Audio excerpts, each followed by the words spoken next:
चला गया विजय। विदेश घर छोड़कर वहीं जाकर बस गया, हमें अकेला छोड़कर। तरसती रही उसकी मां उसे देखने के लिए। अरे बेटे। हाँ डैड। ये मेरा चश्मा वहां गिर के टूट गया, इसे तुम ठीक करवा दोगे? तुम्हारी माँ की चिट्ठी आई, उसे पढ़ना है मुझे। डैड इस महीने तो पॉसिबल नहीं होगा। क्या तू घर छोड़ के चला जाएगा?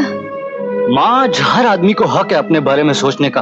अगर मैं अपने लिए सोच रहा हूँ तो इसमें बुराई क्या है? मैं अपना भविष्य बना रहा हूँ। मगर तू तो हमारा भविष्य है बेटा। अपना खून जला जला कर तुझे बड़ा किया, इस काबिल बनाया कि लोगों की नजर तुझ पे पड़ने लगी, और तू हमें छोड़ के चला जाएगा? अपने बाप की कुर्बानियों का ये सिला देगा? जो माँ बाप बचपन में अपने बच्चे को सीने से लगाए घुमा करते थे, जो माँ बाप अपने बच्चों को पल भर के लिए भी अपने से जुदा नहीं होने दिया करते थे, वही बच्चे इस आधुनिक दुनिया में ऐसे खो गए हैं कि वह 5 मिनट का समय भी अपने माँ बाप के पास बैठने के लिए नहीं निकाल पाते।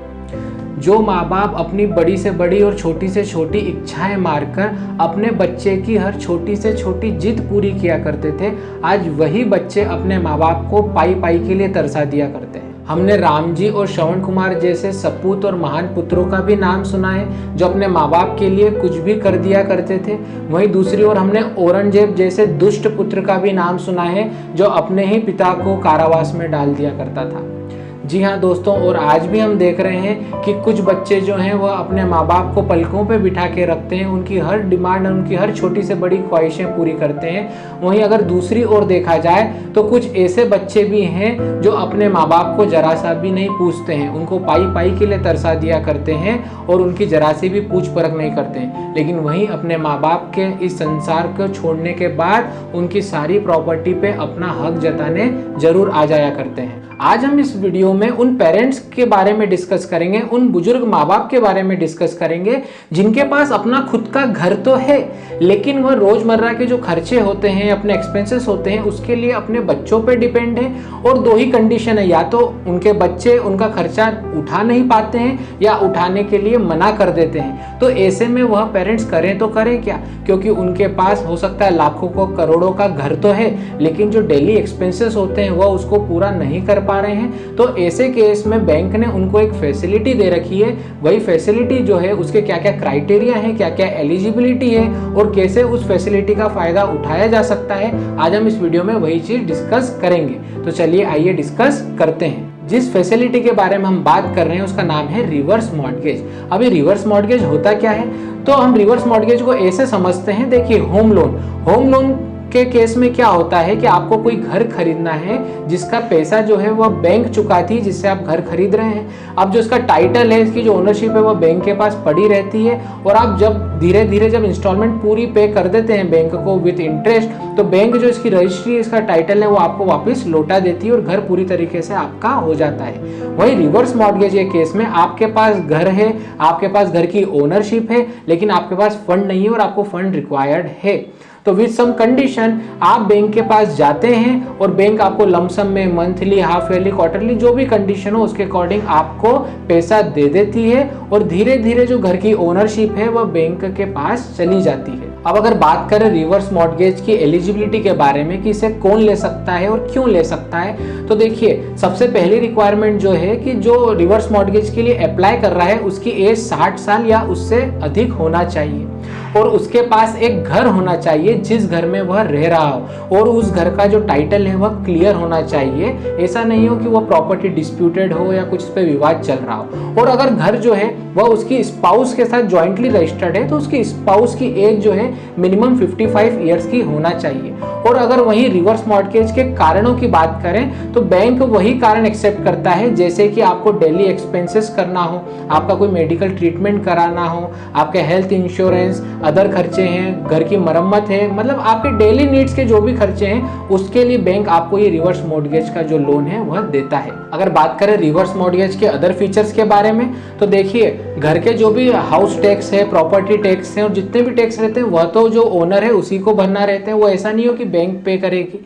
दूसरी बात, यह लोन आपको मिनिमम 10 साल के लिए मिलता है और मैक्सिमम 20 साल तक का पीरियड हो सकता है। और अगर वैल्यू की बात की जाए तो जो भी आपकी प्रॉपर्टी की वैल्यू है उसका मैक्सिमम 60% एज अ लोन आपको मिल सकता है। फॉर एग्जाम्पल, अगर आपका घर 1 करोड़ का है तो 60% के हिसाब से आपको मैक्सिमम लोन अमाउंट है वह 60 लाख रुपए होगी।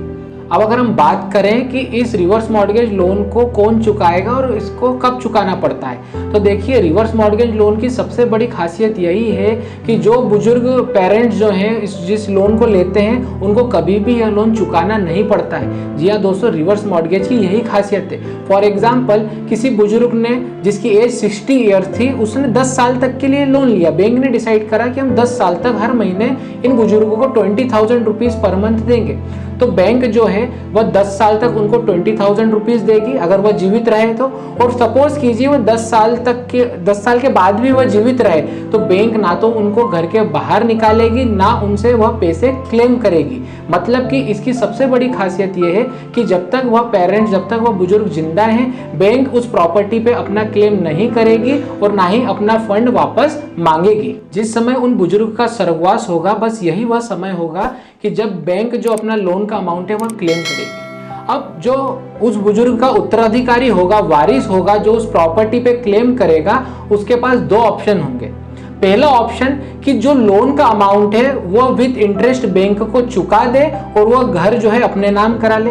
और दूसरा ऑप्शन यह है कि अगर वह पैसे नहीं चुकाता है तो बैंक के पास अधिकार रहेगा कि वह उस घर को बेच दे और अपना पैसा वसूल ले। फॉर एग्जाम्पल, सपोज कीजिए लोन का अमाउंट जो है विद इंटरेस्ट मिला के वह 40 लाख रुपए है और वह घर 1 करोड़ का था, तो वारिस के पास यह ऑप्शन है कि वह 40 लाख रुपए बैंक को दे दे और वह घर अपने नाम करा ले, या फिर बैंक उस घर को नीलाम कर देगी, बेच देगी और जो भी पैसा आएगा अपने पास रख लेगी। और जो एक्सेस अमाउंट होगा, जी इस केस में 60 लाख रुपए, क्योंकि 1 करोड़ का घर है, 40 लाख रुपए का लोन है, तो जो बचा हुआ 60 लाख रुपया है बैंक उस उत्तराधिकारी को, वारिस को दे देगी। और इसी तरह से बैंक का जो भी लोन का अमाउंट है वह बैंक अब वसूल कर लेगी। लेकिन अल्टीमेटली तो जो वारिस है उसी के खाते से ही कटा और वक्त रहते जीते जी उस बुजुर्ग ने अपनी प्रॉपर्टी से ही, अपने स्वाभिमान से ही सारे एक्सपेंसेस बियर कर लिए। एक बार शॉर्ट में समझ लेते हैं। देखिए, जिस व्यक्ति की एज 60 साल या उससे अधिक हो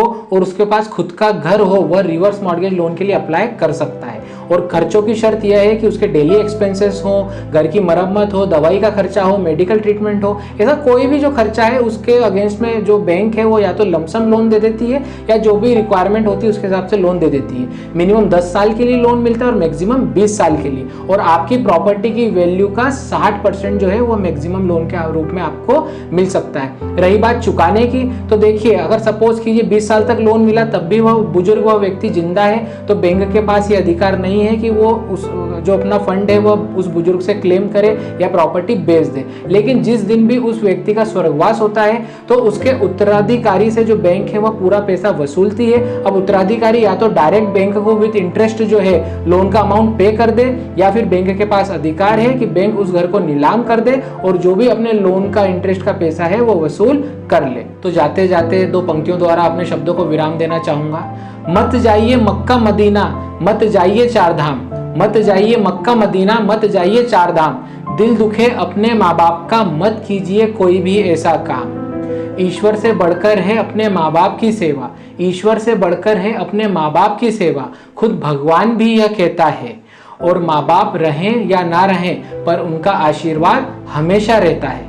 तो आशा करता हूँ आपको मेरा ये वीडियो पसंद आया होगा। तो प्लीज़ वीडियो को लाइक कीजिए, शेयर कीजिए और आपकी जो भी राय है कमेंट जरूर कीजिए। और हाँ, जिस किसी ने भी अभी तक चैनल को सब्सक्राइब नहीं किया है वह चैनल को सब्सक्राइब कीजिए। जय हिंद, जय भारत।